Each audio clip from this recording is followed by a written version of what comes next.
Hello, today I'm going to show you guys my automated sugarcane farm. Head out to the farm. It's actually right here. So you can see that's the sugarcane farm right there. It's only two. You could, I designed it so you could actually make it as big as possible, but this track is in the way, so I'm not sure if I'm going to expand it. And you don't need all that many sugarcane, so I already have 5 stacks from sitting around last night with it going while I slept.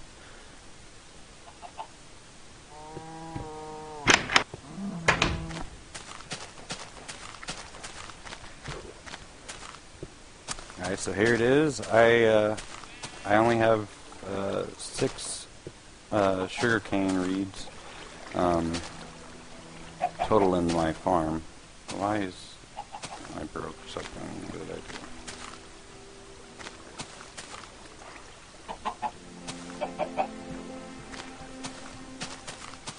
Oh, the clock is not going. That actually happens.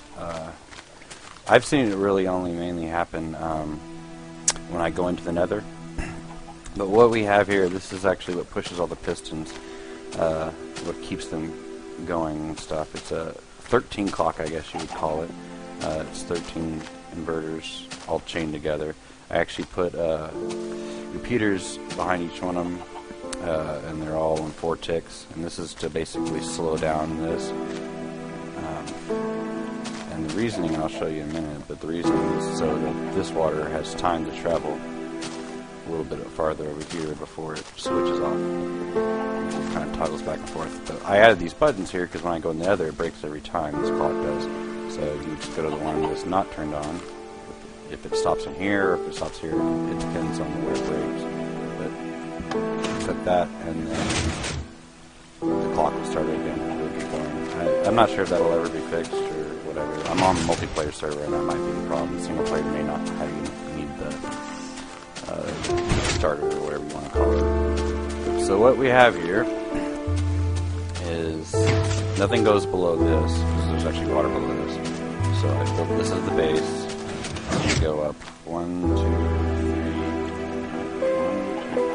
3, 4 is the max height of this. Actually, don't need blocks here.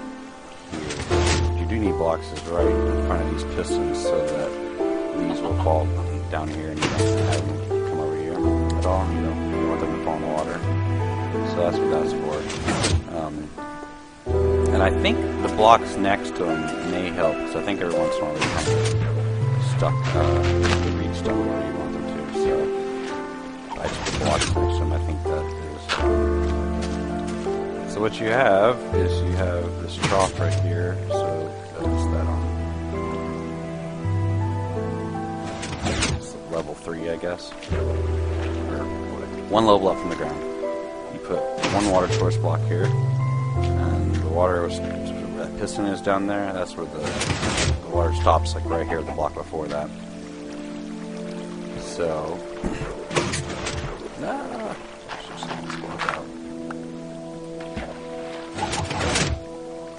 and so what happens is this piston stops this water source block that's right here,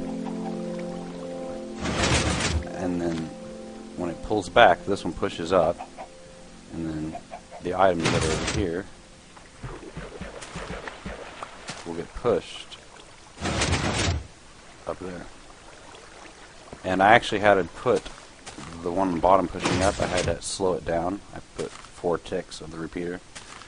Because if they go at the same time, it looks like, I think what happens is the items, they kind of get sandwiched between the 2 pistons and they don't actually get into the water, they just stay down there. So I slowed it down and that fixed that. I put everything on the same clock, on the same 13 clock. I don't know if there's an ideal timing for this or not. They just will randomly grow. So I just needed it to go off and on. I have no way of knowing when it's growing or not. I didn't want to press a button every time they grow. So I just have it, it just keeps going. And the same with these are all on the same clock, and I just needed this thing just as well to keep flipping back and forth. I could actually slow this clock down. How'd that happen? I could actually slow this clock down even more by adding more than 13, and you would get items that would probably, wrong button. You'd get items that would probably go all the way in one cycle, I guess you would call it. So you'll see here, when these guys go up, they stop a little bit before, and I decided it didn't really matter, so I quit adding on more clocks. But you could actually slow this clock down even more, and you could get it where this would actually flow all the way down here. So what you have here, so it's 1, 2, 3, 4, 5, 6, and it drops down one. There's another water source block right there, and then it repeats. It's all the same.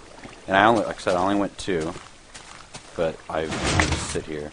But I very well could have continued this on with my tracks in the way, and I don't really feel like building any bigger. So the circuit, beyond the clocks, which, I mean, you just take the 5 clock circuit you see online everywhere, and just make it bigger than 5 clocks. So I made 13. So the circuit for these, just run the wire here for that one, down the middle for that one, and then here for this one. The torches. I put lights here. I'm not even sure if Sugarcane requires light or not, but because it was working before I even put lights. But I put lights, whatever. And then that same, like I said, the same wire is running the pistons over there for the reeds is actually also running the pistons that are pushing the stuff up. And the way I've designed this, actually, it stays at the same level. So before pistons, you would probably have to build this thing. Well, I guess without pistons, you can do it at all. But before pistons let you elevate things, you would have had to build this like tall at the very back. You know, it would have to slope down because each time you built another trough, it had to be 1 block lower. But I'm actually raising the stuff here, so it's being raised right there. And it drops down right there, and now we're back at the same level as we started in the beginning, so it's like a repeating pattern. And the circuit is real simple for the item elevator. So it's just one repeater right there that's just there for slowing the signal down to the one on the bottom that's pushing up. And then when it's pushing to the side, just run over here. And it's actually run into an inverter so that it is opposite. So whenever this thing pushes out, that thing's retracted. And whenever that thing pushes out, this is retracted. And that's it. I built this last night, about an hour or two. Probably about an hour. It doesn't take very long. It's pretty easy. Very simple circuit. And I just sat here for a couple, I guess probably 6 hours last night while I was sleeping. I didn't get very much sleep. But I got like 5 stacks out of it, and I don't know that you would need a whole lot of sugarcane ever. So that's probably fine. If I haven't explained anything well enough, let me know, and I can go into more detail. I could actually build one of these, but I'm not sure. I would think most people can figure it out just by looking. It's not actually complicated really at all. Like I said, it's 4 blocks high. 1 block high right here is the base for this circuit. Another block level is where the reeds go. That is where the pistons go. And also the backstop. This backstop didn't, I just continued it for the heck of it, but I think you'd only need a backstop technically right in front of those pistons, maybe one to the side, I can't remember. I think they kind of sometimes pop off at an angle, so it might be good to have like one here and one here. But you don't need this one, or this one. It doesn't do anything. This block right here has to be here so that the water won't flow backwards. There's one of my reeds. Alright, well that's it.